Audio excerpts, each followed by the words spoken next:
In front of me is VIVO V40 SE, and today I would like to show you how you can add audio or video file to text message.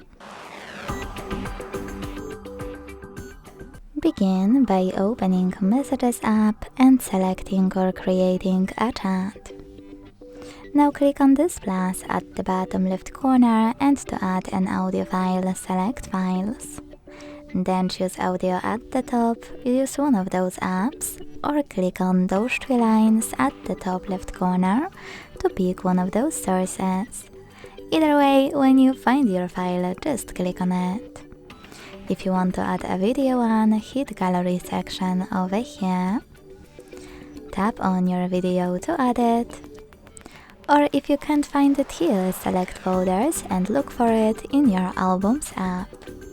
Then tap on it to attach it.